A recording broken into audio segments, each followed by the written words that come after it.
ನಮಸ್ಕಾರ ಆತ್ಮೀಯ ವೀಕ್ಷಕರೇ, ನಾನು ಡಾಕ್ಟರ್ ಚಂದ್ರಶೇಖರ್ ಸರ್ಜಾ, ನಿಮ್ಮ ಲೈಫ್ ಸ್ಟೈಲ್ ಫಿಸಿಷಿಯನ್. ನಾವಿವತ್ತು ಸಬ್ಜಾ ಬೀಜಗಳು ಅದ್ರ ಬಗ್ಗೆ ಸ್ವಲ್ಪ ವಿಸ್ತೃತವಾಗಿ ತಿಳ್ಕೊಳ್ಳೋಣ. ನೋಡಿ, ಸಾಮಾನ್ಯವಾಗಿ ಎಲ್ಲರಿಗೂ ಗೊತ್ತಿರಂಗೆ ಅದಕ್ಕೆ ಸುಮಾರು ಹೆಸರುಗಳಿಂದ ಕರಿತೀವಿ. ಅದ್ರಲ್ಲಿ ಒಂದು ಕಾಮಕಸ್ತೂರಿಯ ಬೀಜ, ಇಂಗ್ಲಿಷ್ ನಲ್ಲಿ ಇದಕ್ಕೆ ಬೆಸಿಲ್ ಸೀಡ್ಸ್ ಅಂತ ಕರೀತಾರೆ.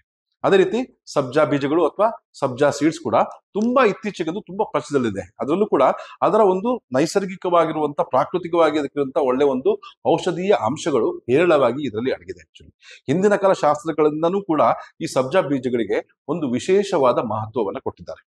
ಈ ಸಬ್ಜಾ ಬೀಜಗಳು ನೋಡ್ಲಿಕ್ಕೆ ಸಾಸಿವೆ ಕಾಳು ತಾನೇ ಇರುತ್ತೆ, ಆದ್ರೆ ಇದನ್ನ ಕೆಲವರು ಕನ್ಫ್ಯೂಸ್ ಆಗಿರ್ತಾರೆ ಚಿಯಾ ಸೀಡ್ಸ್ ಗಳಿಗೆ. ಈ ಚಿಯಾ ಸೀಡ್ಸೇ ಬೇರೆ, ಈ ಸಬ್ಜಾ ಸೀಡ್ಸೇ ಬೇರೆ. ಈ ಸಬ್ಜಾ ಸೀಡ್ಸ್ ಸಾಧಾರಣವಾಗಿ ನೀವು ನೋಡಿರ್ಬೋದು, ಜ್ಯೂಸ್ ಅಲ್ಲೆಲ್ಲ ಹಾಕಿ ಕೆಲವು ಕಡೆ ಫಂಕ್ಷನ್ಸ್ ಎಲ್ಲ ಕೊಡ್ತಾ ಇರ್ತಾರೆ. ಸೊ ಇದಕ್ಕೆ ನಾವು ಸಬ್ಜಾ ಬೀಜ ಅಂತ ಹೇಳ್ತೀವಿ. ಅದಕ್ಕೆ ಅಥವಾ ನೀವು ಫಲುಡಾ ಸೀಡ್ಸ್ ಅಂತ ಕೂಡ ಕರೀತಾರೆ. ಕೆಲವು ಕಡೆ ಅರಬಿಕ್ ಕಂಟ್ರೀಸ್ ನಲ್ಲಿ ಇದಕ್ಕೆ ಫಲುಡಾ ಸೀಡ್ಸ್ ಅಂತ ಕರೀತಾರೆ. ಇವತ್ತು ನಾವು ಈ ಸಬ್ಜಾ ಬೀಜಗಳು ಏಕೆ ನಾವು ಸೇವಿಸಬೇಕು, ಅದರಿಂದ ನಮಗೆ ಯಾವ ರೀತಿಯ ಔಷಧೀಯ ಗುಣಗಳು ಸಿಗುತ್ತೆ, ನಮ್ಮ ದೇಹಕ್ಕೆ ಯಾವ್ಯಾವ ಕಾಯಿಲೆಗಳನ್ನ ತಡೆಗಟ್ಟುವಲ್ಲಿ ಸಹಾಯ ಮಾಡುತ್ತೆ, ಮತ್ತು ಅದರಲ್ಲಿರುವಂತಹ ಪೌಷ್ಟಿಕಾಂಶಗಳು ಯಾವ ರೀತಿ ಅಂತದನ್ನ ಸ್ವಲ್ಪ ಡೀಟೇಲ್ ಆಗಿ ಡಿಸ್ಕಸ್ ಮಾಡೋಣ. ಪೋಷಕಾಂಶಗಳು ಅಂತ ಹೇಳಿದ್ರೆ ಇದರಲ್ಲಿ ಪೋಷಕಾಂಶಗಳ ಒಂದು ಭಂಡಾರನೇ ಅಡಗಿದೆ.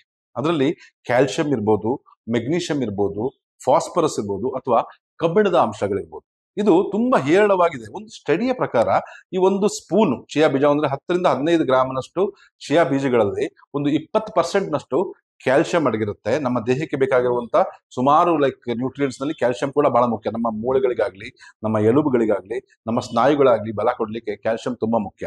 ನಾವು ತಿನ್ನುವಂತ ನಾರ್ಮಲ್ ಆಹಾರಗಳಲ್ಲಿ ಅನ್ನ ಆಗಿರ್ಬೋದು, ಗೋಧಿ ಆಗಿರ್ಬೋದು, ಜೋಳ ಆಗಿರ್ಬೋದು, ಕ್ಯಾಲ್ಸಿಯಂನ ಪ್ರಮಾಣ ತುಂಬಾ ಕಡಿಮೆ ಇರುತ್ತೆ. ಸೊ ವೆಜಿಟೇರಿಯನ್ಸ್ಗೆ ಈ ಕ್ಯಾಲ್ಸಿಯಂನ ಪ್ರಮಾಣ ಅಂದ್ರೆ ಈ ಕೆಲವು ಬೀಜಗಳ ಮೊರೆನೆ ಹೋಗ್ಬೇಕಾಗುತ್ತೆ. ಹಾಗಾಗಿ ಈ ಬೀಜಗಳಲ್ಲಿ ಹೇರಳವಾಗಿ ಕ್ಯಾಲ್ಸಿಯಂ ಇದೆ. ಜೊತೆಗೆ ಮೆಗ್ನೀಷಿಯಂ ಅಂಡ್ ಫಾಸ್ಫರಸ್. ಮೆಗ್ನೀಷಿಯಂ ಅಂತ ಹೇಳೋದು ಒಂದು ಕಾಮಿಂಗ್ ಮಿನರಲ್ ಅಂತ ಹೇಳ್ತೀವಿ. ನಮಗೆ ನಿದ್ರಾಹೀನತೆ ಇರಬಹುದು, ನಿದ್ರಾಹೀನತೆ ಇದ್ದವರಲ್ಲಿ ಕೂಡ ಈ ಮ್ಯಾಗ್ನೀಷಿಯಂ ಕೊರತೆ ತುಂಬಾ ಇರುತ್ತೆ. ಅವಾಗ ಮಸಲ್ ಕ್ಯಾಚಸ್ ಆಗ್ತಾ ಇರುತ್ತೆ. ಕೆಲವರಿಗೆ ಮಸಲ್ಸ್ ನಲ್ಲಿ ಟೋನ್ ಇರೋದಿಲ್ಲ, ಒಂದು ಸ್ಟ್ರೆಂತ್ ಇರೋದಿಲ್ಲ, ತುಂಬಾ ಆಯಾಸ, ಸುಸ್ತು ಅಂತ ಹೇಳ್ತಾ ಇರ್ತಾರೆ. ಕೆಲವರಿಗೆ ತುಂಬಾ ಕೂದಲು ಸಮಸ್ಯೆ ಇರುತ್ತೆ, ಕೆಲವರಿಗೆ ಹಲ್ಲಿನಲ್ಲಿ ಹೊಸಡುಗಳಲ್ಲಿ ಪ್ರಾಬ್ಲಮ್ ಇರುತ್ತೆ. ಇದರಲ್ಲೆಲ್ಲ ಮೆಗ್ನೀಷಿಯಂ ಕೊರತೆ ಇದ್ರೆ ಇವೆಲ್ಲ ಕಂಡು ಬರುತ್ತೆ. ಸೊ ಮೆಗ್ನೀಷಿಯಂ ಕೊರತೆ ಕೂಡ ಅವಾಯ್ಡ್ ಮಾಡಬಹುದು. ಮತ್ತೆ ರಕ್ತಹೀನತೆ, ಕಬ್ಬಿಣದ ಅಂಶ ಹೇರಳವಾಗಿರೋದ್ರಿಂದ ಹಿಮೋಗ್ಲೋಬಿನ್ ಕಡಿಮೆ ಇದ್ದವರಲ್ಲಿ, ತುಂಬಾ ಸುಸ್ತು ಅಂತ ಕಂಪ್ಲೇಂಟ್ ಮಾಡ್ತಿರೋರಲ್ಲಿ ಕೂಡ ಇದು ಸಹಾಯವನ್ನ ಮಾಡುತ್ತೆ. ನಾನ್ ವೆಜಿಟೇರಿಯನ್ಸ್ಗಾದ್ರೆ ಅಥವಾ ಡೈರಿ ಪ್ರಾಡಕ್ಟ್ಸ್ ತಿನ್ನೋರಿಗಾದ್ರೆ ಇದು ಬೇರೆ ಕಡೆಯಿಂದ ಸಿಗುತ್ತೆ. ಆದ್ರೆ ಪ್ಯೂರ್ಲಿ ಈ ವೆಜಿಟೇರಿಯನ್ಸ್ ಆಗಿದ್ದವರಲ್ಲಿ ಕೆಲವರು ಡೈರಿ ಪ್ರಾಡಕ್ಟ್ಸ್, ಹಾಲು, ಮೊಸರು, ಬೆಣ್ಣೆ, ತುಪ್ಪ ಇಂಥ ಆಹಾರಗಳನ್ನ ಸೇವಿಸ್ತಾ ಇರಲ್ಲ, ಬಿಟ್ಬಿಡ್ತಾರೆ, ಆಗಲ್ಲ ಅಂತಾನೋ ಏನೋ ಅಂತವರಿಗೆ ಇದು ಒಂದು ಸಪ್ಲಿಮೆಂಟ್ ಆಗಿ ತಗೊಳ್ಳೋದ್ರಿಂದ ಈ ನಮ್ಮ ದೇಹಕ್ಕೆ ಬೇಕಾಗಿರುವಂತ ಇಷ್ಟು ಪೋಷಕಾಂಶಗಳು ಹೇರಳವಾಗಿ ಸಿಗುತ್ತೆ. ಕೇವಲ ಒಂದು ಟೀ ಸ್ಪೂನ್ ಅಥವಾ 2 ಟೀ ಸ್ಪೂನ್ ಸಬ್ಜಾ ಬೀಜಗಳನ್ನ ಡೈಲಿ ಸೇವಿಸ್ತಾ ಬರೋದ್ರಿಂದ ಈ ಕೊರತೆಯನ್ನು ನಾವು ಕೂಡ ನಿವಾರಿಸಬಹುದು ಅಂತ ಸೈಂಟಿಫಿಕಲಿ ಪ್ರೂವ್ ಆಗಿದೆ. ಎರಡನೇದಾಗಿ ಫೈಬರ್ ಅಥವಾ ನಾರಿನಾಂಶ. ನಮ್ಮ ದೇಹಕ್ಕೆ, ನಮ್ಮ ಜೀರ್ಣಾಂಗ ವ್ಯವಸ್ಥೆಗೆ ಬೇಕಾಗಿರುವಂತಹ ಅತಿ ಮುಖ್ಯವಾದ ಪೋಷಕಾಂಶ ಅಂತ ಹೇಳಿದ್ರೆ ಈ ನಾರಿನಾಂಶ. ಎಸ್ಪೆಷಲಿ ಈ ಸಬ್ಜಾ ಸೀಡ್ಸ್ ನಲ್ಲಿ ಅತಿ ಹೇರಳವಾಗಿ ನಾರಿನಾಂಶ ಇರುತ್ತೆ. ಅಂದ್ರೆ ಒಂದು ಸ್ಪೂನ್ ನೀವು ತಗೊಂಡ್ರೆ ಅದರಲ್ಲಿ 8ರಿಂದ 10 ಗ್ರಾಮ್ನಷ್ಟು ನಾರಿನಾಂಶ ಇರುತ್ತೆ. ವೀಕ್ಷಕರೇ, ನಾರಿನಾಂಶ ಅಂತ ಹೇಳಿದ್ರೆ ಇಲ್ಲಿ 2 ತರ ಇದೆ ಅಂತ ನಾವು ಅರ್ಥ ಮಾಡ್ಕೋಬೇಕು. ಒಂದನೇದಾಗಿ ಸಾಲ್ಯುಬಲ್ ಫೈಬರ್, ಎರಡನೇದಾಗಿ ಇನ್ಸಾಲ್ಯುಬಲ್ ಫೈಬರ್. ಇನ್ಸಾಲ್ಯುಬಲ್ ಫೈಬರ್ ಅಂತ ಹೇಳಿದ್ರೆ ಈ ಧಾನ್ಯಗಳಲ್ಲಿ ಸಾಧಾರಣವಾಗಿ ಸಿಗುತ್ತೆ. ಅದೇನಂದ್ರೆ ನಮ್ಮ ಮಲದ ಒಂದು ಗಾತ್ರವನ್ನ ಜಾಸ್ತಿ ಮಾಡಿ ಮೋಷನ್ ಸರಿಸಾಗಿ ಪಾಸ್ ಆಗ್ಲಿಕ್ಕೆ, ಮಲಬದ್ಧತೆಗೆ ಹೆಲ್ಪ್ ಮಾಡುತ್ತೆ. ಆದ್ರೆ ಸಾಲ್ಯುಬಲ್ ಫೈಬರ್ ಏನಿದೆ ಅದು ತುಂಬಾ ವಿರಳವಾಗಿ ಸಿಗುತ್ತೆ. ಇದರಲ್ಲಿ ಹೇರಳವಾಗಿದೆ ಯಾವ್ದ್ರಲ್ಲಿ, ನಮ್ಮ ಸಬ್ಜಾ ಬೀಜಗಳಲ್ಲಿ. ಯಾಕೆಂತ ಹೇಳಿದ್ರೆ ಈ ಸಾಲ್ಯುಬಲ್ ಫೈಬರ್ ಏನಾಗುತ್ತೆ ಅಂದ್ರೆ ಇದು ಸ್ವಲ್ಪ ನಾರಿನ ಅಂಶ ಏನಾಗುತ್ತೆ, ಊದ್ಕೊಡುತ್ತೆ, ನೀರಿನಲ್ಲಿ ಸಾಲ್ಯುಬಲ್ ಅಂದ್ರೆ ನೀರಿನಲ್ಲಿ ಕರಗಬಹುದಾದಂತ ಒಂದು ನಾರಿನ ಅಂಶ. ಜೊತೆಗೆ ನೀರಿನಲ್ಲಿ ಕರಗುವುದ್ರ ಜೊತೆಗೆ ಇದು ಕೊಳೆಯುತ್ತೆ. ಅಂದ್ರೆ ನಮ್ಮ ಸೂಕ್ಷ್ಮಾಣು ಜೀವಿಗಳು, ನಮ್ಮ ಹೊಟ್ಟೆಯ ಭಾಗದಲ್ಲಿ ಏನು ಕೋಟ್ಯಾಂತರ ಸೂಕ್ಷ್ಮಾಣು ಜೀವಿಗಳಿದೆ, ಅದಕ್ಕೆ ಒಂದು ಒಳ್ಳೆ ಆಹಾರವಾಗಿ, ಒಂದು ಒಳ್ಳೆ ಪ್ರೀಬಯೋಟಿಕ್ ಆಗಿ ಕೆಲಸ ಮಾಡುತ್ತೆ. ಹಾಗಾಗಿ ನಮ್ಮ ಜೀರ್ಣಾಂಗ ವ್ಯವಸ್ಥೆಯನ್ನು ಸರಿ ಮಾಡಲಿಕ್ಕೆ, ಮಲಬದ್ಧತೆಗೆ ಬಹಳ ಮುಖ್ಯವಾಗಿ ಈ ನಾರಿನಾಂಶಗಳು ಸಹಾಯ ಮಾಡ್ತಾರೆ. ಸೊ ಹಾಗಾಗಿ ನಾರಿನಾಂಶ ಕೊರತೆ ಇದ್ದಲ್ಲಿ ಬರುವಂತ ಸಾಮಾನ್ಯವಾದ ತೊಂದರೆಗಳಿಂದ ನಾವು ಈ ಸಬ್ಜಾ ಬೀಜಗಳನ್ನ ಪ್ರತಿನಿತ್ಯ ಸೇವಿಸ್ತಾ ಬರೋದ್ರಿಂದ ಅವಾಯ್ಡ್ ಮಾಡ್ಬೋದು. ಮೂರನೇದಾಗಿ ಇನ್ನೊಂದು ಮುಖ್ಯವಾಗಿ ವಿಷಯ ಹೇಳ್ಬೇಕು ಅಂತ ಹೇಳಿದ್ರೆ ಬೊಜ್ಜು ಅಥವಾ ತೂಕವನ್ನ ಕರಗಿಸಲಿಕ್ಕೆ ಬಹಳ ಸಹಾಯವನ್ನು ಮಾಡುತ್ತೆ. ಯಾಕೆಂತ ಹೇಳಿದ್ರೆ ಇದರಲ್ಲಿ ಇರುವಂತ ಫೈಬರ್ ನಲ್ಲಿ ಒಂದು ಮುಖ್ಯವಾದ ಅಂಶ ಅಂತ ಹೇಳಿದ್ರೆ ಪೆಕ್ಟಿನ್. ಈ ಪೆಕ್ಟಿನ್ ಅಂಶ ಈ ಸಬ್ಜಾ ಸೀಡ್ಸ್ ಗಳಲ್ಲಿ ತುಂಬಾ ಹೇರಳವಾಗಿದೆ. ಅಂತ ಹೇಳಿದ್ರೆ ನಾವು ತೂಕ, ವೆಯ್ಟ್ ನ ಕಡಿಮೆ ಮಾಡ್ಕೊಳ್ಬೇಕು ಅಂತ ಇಷ್ಟಪಟ್ಟವರು ಈ ಸಬ್ಜಾ ಬೀಜಗಳನ್ನ ಊಟದ ನಂತರ 1 ಚಮಚದಷ್ಟು ನೀರಿನಲ್ಲಿ ಹಾಕಿ ನೆನೆಸಿ ಒಂದು ಅರ್ಧ ಗಂಟೆಯಷ್ಟು ಸೇವಿಸ್ತಾ ಬರೋದ್ರಿಂದ ಹೊಟ್ಟೆ ತುಂಬಿದ ಅನುಭವ ಆಗುತ್ತೆ. ಯಾಕಂದ್ರೆ ಈ ಪೆಕ್ಟಿನ್ ಎಲ್ಲಿ ಏನಿದೆ ಅಂತ ಹೇಳಿದ್ರೆ ನಮ್ಮ ಫುಲ್ಲಿಂಗ್ ಕೆಪಾಸಿಟಿ, ಅಂದ್ರೆ ಹೊಟ್ಟೆಯನ್ನ ತುಂಬಿಸುವಂತ ಒಂದು ಕೆಪಾಸಿಟಿ ಜಾಸ್ತಿ ಇರುತ್ತೆ. ಹಾಗಾಗಿ ಇದು ನಮ್ಮ ಜಾಸ್ತಿ ತಿನ್ನುವಂತ ಒಂದು ಹ್ಯಾಬಿಟ್ ಇದ್ದವ್ರಲ್ಲಿ, ಬಿಂಜ್ ಈಟರ್ಸ್ ನಲ್ಲಿ ಅಥವಾ ಈಟಿಂಗ್ ಡಿಸಾರ್ಡರ್ಸ್ ಇದ್ದವ್ರಲ್ಲಿ ಇದು ಕೂಡ ಅವಾಯ್ಡ್ ಮಾಡುತ್ತೆ. ಸೊ ಬಿಫೋರ್ ಫುಡ್ ಆದ್ರೂ ತಗೋಬಹುದು, ಆಫ್ಟರ್ ಫುಡ್ ಆದ್ರೂ ತಗೋಬಹುದು. ವೆಯ್ಟ್ ಲಾಸ್ಗೆ ಯಾವುದೇ ರೀತಿ ತೊಂದರೆ ಆಗೋದಿಲ್ಲ, ಆರಾಮಾಗಿ ಬಾಡಿಯ ವೆಯ್ಟ್ ಲಾಸ್ ಕಡಿಮೆ ಆಗ್ತಾ ಬರುತ್ತೆ. ನಾಲ್ಕನೇದಾಗಿ ಒಂದು ಹೇಳ್ಬೇಕು ಅಂತ ಹೇಳಿದ್ರೆ ಡಯಾಬಿಟಿಸ್. ಇದೇ ಪೆಕ್ಟಿನ್ ಅಂತ ಅಂಶ ಏನ್ ಮಾಡುತ್ತೆ ಅಂತ ಹೇಳಿದ್ರೆ, ಒಂದು ಸ್ಟಡಿ ಪ್ರಕಾರ ಏನ್ ಪ್ರೂವ್ ಆಗಿದೆ ಅಂತ ಹೇಳಿದ್ರೆ, ನಮ್ಮ ಊಟದ ನಂತರ ಇದನ್ನ ಸೇವಿಸ್ತಾ ಬರೋದ್ರಿಂದ, ಒಂದು ಸ್ಪೂನ್ ನಷ್ಟು ಡೈಲಿ ಸೇವಿಸ್ತಾ ಬರೋದ್ರಿಂದ ನಾವು ನಮ್ಮ ತಗೊಳ್ಕೊಂಡ ಆಹಾರದಲ್ಲಿ ಎಷ್ಟು ಸಕ್ಕರೆ ಅಂಶ ಇತ್ತೋ ಅದನ್ನ ಟ್ರ್ಯಾಪ್ ಮಾಡಿ ನಮ್ಮ ದೇಹದಿಂದ ಹೊರಗೆ ಕಳಿಸುತ್ತೆ ಅಂತ ಹೇಳ್ತಾರೆ.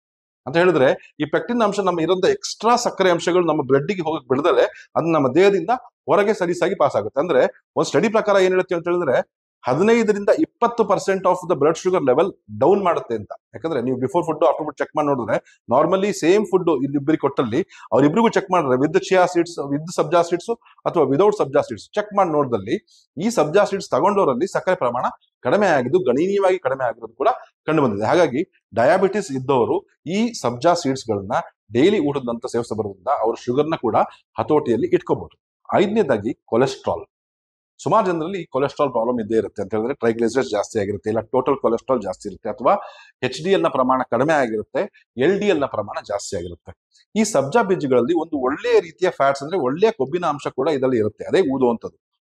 ಇನ್ನೊಂದು ಎರಡನೇದು ಏನಂತ ಹೇಳಿದ್ರೆ, ನಾವು ತಿಂದ ಆಹಾರದಲ್ಲಿ ಇರುವಂತ ಕೊಬ್ಬಿನ ಅಂಶನ ಕೂಡ ಇದು ಶುಗರ್ ತರನೇ ಟ್ರ್ಯಾಪ್ ಮಾಡಿ ನಮ್ಮ ದೇಹದಿಂದ ಹೊರಗಡೆ ತೆಗೆದಾಕುತ್ತೆ. ಈ ಫೈಬರ್ ಬೈಲ್ ಸಾಲ್ಟ್ಸ್ನಾಗ್ಲಿ, ಕೊಲೆಸ್ಟ್ರಾಲ್ನಾಗ್ಲಿ ಅಥವಾ ಎಕ್ಸ್ಟ್ರಾ ಶುಗರ್ನ ಆಗ್ಲಿ ನಮ್ಮ ದೇಹದಿಂದ ಹೊರಗಡೆ ಸಲೀಸಾಗಿ ಪಾಸ್ ಆಗಿ ಸಹಾಯವನ್ನು ಮಾಡುತ್ತೆ. ಅಂದ್ರೆ ತುಂಬಾ ಅತಿಯಾಗಿ ನಾವು ಸೇವಿಸೋದ್ರಿಂದ, ಡಯಟ್ ನಲ್ಲಿ ತುಂಬಾ ಸಕ್ಕರೆ ಅಂಶ ಇದ್ದಲ್ಲಿ ಅಥವಾ ತುಂಬಾ ಫ್ಯಾಟ್ ನ ಅಂಶ ಇದ್ದಲ್ಲಿ, ಯಾವುದು ಫಂಕ್ಷನ್ಸ್ ಅಟೆಂಡ್ ಮಾಡಿದ್ರಿ, ತುಂಬಾ ಹೆವಿ ಸಕ್ಕರೆ ಐಟಮ್ಸು ಅಥವಾ ಕರದಂತ ಪದಾರ್ಥಗಳನ್ನ ತಿಂದ್ರಿ, ಅದ ನಂತರ ನೀವು ಇದನ್ನ ಸೇವಿಸಿದ್ರೆ ನಿಮ್ಮ ದೇಹಕ್ಕೆ ಅಷ್ಟಾಗಿ ಅದು ಬಾಧಿಸೋದಿಲ್ಲ. ಅಂದ್ರೆ ನಿಮ್ಮ ಕ್ಯಾಲೋರೀಸ್ ನ ಡಿಫಿಸಿಟ್ ನ ಇದು ಕಡಿಮೆ ಮಾಡುತ್ತೆ ಮತ್ತು ನಿಮ್ಮ ಹೆಲ್ತ್ ಅನ್ನ ಮೇಂಟೈನ್ ಮಾಡುತ್ತೆ ಅಂತ ಕೂಡ ಸೈಂಟಿಫಿಕಲಿ ಪ್ರೂವ್ ಆಗಿದೆ. ಹಾಗಾಗಿ ಡಯಾಬಿಟಿಸ್ ಇರ್ಬೋದು, ಕೊಲೆಸ್ಟ್ರಾಲ್ ಇರ್ಬೋದು, ಅಥವಾ ವೆಯ್ಟ್ ಲಾಸ್ ಸಂಬಂಧಪಟ್ಟ ಪ್ರಾಬ್ಲಮ್ ಇರ್ಬೋದು, ಅಥವಾ ಜೀರ್ಣಾಂಗ ವ್ಯವಸ್ಥೆಗೆ ಸಂಬಂಧಪಟ್ಟಂತ ಪ್ರಾಬ್ಲಮ್ ಇರ್ಬೋದು, ಮತ್ತೆ ಪೋಷಕಾಂಶಗಳ ಕೊರತೆ ಇರ್ಬೋದು, ಇದೆಲ್ಲದಕ್ಕೂ ಕೂಡ ಈ ಸಬ್ಜಾ ಸೀಡ್ ಸಹಾಯ ಮಾಡುತ್ತೆ. ಕೊನೆಯದಾಗಿ ಒಂದು ವಿಷಯ ಹೇಳಲೇಬೇಕು ಅಂತ ಹೇಳಿದ್ರೆ, ಈ ಬೇಸಿಗೆ ಕಾಲದಲ್ಲಿ ಎಸ್ಪೆಷಲಿ ಇದು ಒಂದು ತಂಪು ಪ್ರಕೃತಿ. ಈಗ ಆಯುರ್ವೇದದಲ್ಲಿ ಶಾಸ್ತ್ರೀಯವಾಗಿ ಸುಮಾರು ವರ್ಷಗಳಿಂದ ಹೇಳ್ಕೊಂಡು ಬಂದರೆ, ಈ ಬೆಸಿಲ್ ಸೀಡ್ಸ್ ಅಥವಾ ತುಳಸಿ ಬೀಜಗಳು ಏನಿದೆ, ಇದು ನಮ್ಮ ದೇಹದ ತಾಪಮಾನವನ್ನ ಕಡಿಮೆ ಮಾಡುತ್ತೆ ಅಂತ ಹೇಳ್ಬೇಕು. ನೀರಿನಲ್ಲಿ ನೆನೆ ಹಾಕಿ ನೀವು ವಾಟರ್ ಮೆಲನ್ ಜ್ಯೂಸ್ ಜೊತೆನೋ ಅಥವಾ ನಿಂಬೆ ಹಣ್ಣಿನ ಜ್ಯೂಸ್ ಜೊತೆ, ಶರ್ಬತ್ ಜೊತೆನೋ ಅಥವಾ ಆಮ್ಲ ಜ್ಯೂಸ್ ಜೊತೆನೋ ನೀವೇನೋ ಕುಡಿಯೋ ಅಭ್ಯಾಸ ಇದ್ರೆ, ಅದರ ಜೊತೆಗೆ ಇದನ್ನ ಒಂದು ಸ್ಪೂನ್ ಹಾಕೊಂಡು ಡೈಲಿ ಸೇವಿಸ್ತಾ ಬರೋದ್ರಿಂದ ನೀವು ಕುಡಿತಾ ಇರುವಂತ ಜ್ಯೂಸ್ ಎಫೆಕ್ಟ್ ಡಬಲ್ ಆಗುತ್ತೆ ಮತ್ತು ನಿಮ್ಮ ದೇಹ ಬೇಗ ತಂಪಾಗುತ್ತೆ. ಈಗ ಬರ್ತಿರೋದು ಸಾಮಾನ್ಯವಾಗಿ ಹೀಟ್ ಸ್ಟ್ರೋಕ್ಸ್ ಇರ್ಬೋದು, ಅಥವಾ ಹೀಟ್ ಎಕ್ಸಾಷನ್ ಇರ್ಬೋದು, ಬಿಸಿಲಿನಿಂದ ಬರ್ತಾ ಇರುವಂತ ಸುಮಾರು ನಮ್ಮ ದೇಹದಲ್ಲಿ ಆಗ್ತಾ ಇರುವಂತ ಡಿಹೈಡ್ರೇಷನ್ ಇರ್ಬೋದು, ಎಲೆಕ್ಟ್ರೋಲೈಟ್ ಗಳ ಇಂಬ್ಯಾಲೆನ್ಸ್ ಇರ್ಬೋದು, ಇದನ್ನೆಲ್ಲ ಸರಿ ಮಾಡ್ಲಿಕ್ಕೂ ಕೂಡ ಈ ಸಬ್ಜಾ ಬೀಜಗಳು ತುಂಬಾ ಸಹಾಯ ಮಾಡುತ್ತೆ. ಪ್ರತಿನಿತ್ಯ ಕೇವಲ 1-2 ಚಮಚ ತನಕ ಸೇವಿಸಬಹುದು. ಅಂದ್ರೆ ಒಂದು 15-20 ಗ್ರಾಮ್ನಷ್ಟು ನೀವು ಪ್ರತಿನಿತ್ಯ ಈ ಸಬ್ಜಾ ಬೀಜಗಳನ್ನ ಸೇವಿಸಬಹುದು. ಯಾವುದೇ ಸೈಡ್ ಎಫೆಕ್ಟ್ಸ್ ಕೂಡ ಆಗೋದಿಲ್ಲ. ಹಾಗಾಗಿ ಈ ಸಬ್ಜಾ ಬೀಜಗಳನ್ನ ಎಸ್ಪೆಷಲಿ ಈ ಬೇಸಿಗೆಯಲ್ಲಿ ತಗೊಳ್ಳಿ, ಈ ತರ ಪ್ರಾಬ್ಲಮ್ ಇದ್ದವರೆಲ್ಲ ತಗೊಳ್ಳಿ. ಇದರಿಂದ ನಿಮ್ಮ ಆರೋಗ್ಯಕ್ಕೆ ಬಹಳ ಅನುಕೂಲಗಳಾಗ್ತವೆ. ಇದೇ ತರ ಮತ್ತೊಂದು ವಿಡಿಯೋದೊಂದಿಗೆ ನಿಮ್ಮನ್ನ ಭೇಟಿ ಆಗ್ತೇನೆ. ಅಲ್ಲಿವರೆಗೂ ನಮಸ್ಕಾರ.